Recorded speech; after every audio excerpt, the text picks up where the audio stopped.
poetry have you read in the past month? Would you have read more if you had more time? Most adults don't read poetry because they weren't exposed to it at a younger age. They only had it as a requirement for an English class to graduate. Another reason they say that they don't read it is because they don't have the time.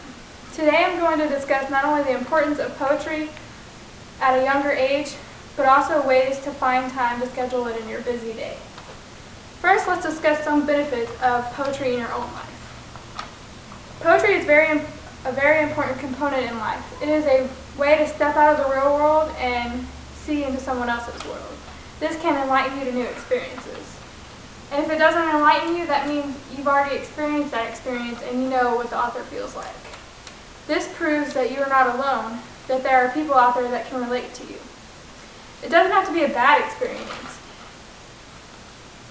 A lot of poetry is based on beautiful experience that they don't want to forget.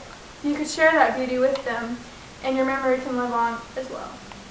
By writing your own poetry, you have a better appreciation towards poets because you've done it yourself. Writing poetry can also be a way to journal your life. Just write down the moment you don't want to forget and how it made you feel. It can also be a way of loosening stress. If you write it down, it allows you to leave it on the paper rather than thinking about it constantly. Now let's talk about why you should involve your children with poetry at a young age. Poetry is a good way to introduce children to the nature of the world around them. You would start them out with simple poetry, of course, introduce them to the rhyme and the meter of the poem. As they gradually move forward, they will learn more aspects of poetry. Callie Darkus, a teacher and author of the article Poetry Feeds the Spirit, says all human beings need time to reflect, create, celebrate, and rest. Poetry is the core of human needs. It provides a way for us to reflect on our own experiences. When we write our own poems, we're creating moments that will carry with us throughout our lives. A poem can also help us celebrate the happy memories we've chosen not to forget. Poetry is a way of allowing the brain to rest because we are forced to focus on that one poem, that one subject, rather than everything else in our busy lives. By allowing poetry in elementary school classrooms, children are able to have poetry in their lives on a regular basis. In Mary Ellen Bothamo's article, Pass the Poetry, she believes that poetry should be a part of a child's everyday life. She says to try and expose your students to poetry each day. She also says that it helps to build a lifelong benefit of appreciating the written word. Along with having the appreciation of the written word, poetry can also help in the development of teaching a child how to read. Marcy Lynn Burleson, author of Seeing the Sights with Poetry, uses poetry to teach her students the sight words. Sight words are the words in between the words that make up the meaning of the story.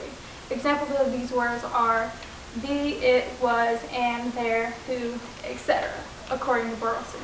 She says that when students struggle with these high-frequency sight words, reading is a tedious, meaningless chore. Using poetry in the classroom is her method of building a better understanding to words. This helps the students learn the meaning of the stories and poems as a whole rather than just the words that make it up. So now you are thinking that poetry is a good contribution to everyday life. But how are we supposed to fit it in our busy schedule? Mary Ellen Bothamo has the answer in her article.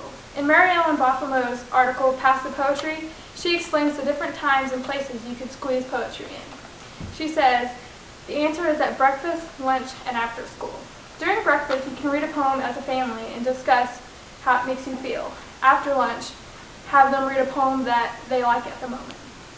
Anytime after school, you can set a time just for poetry. It can be 30 minutes of the day. You can discuss poetry that they read at school or introduce them to a new poem.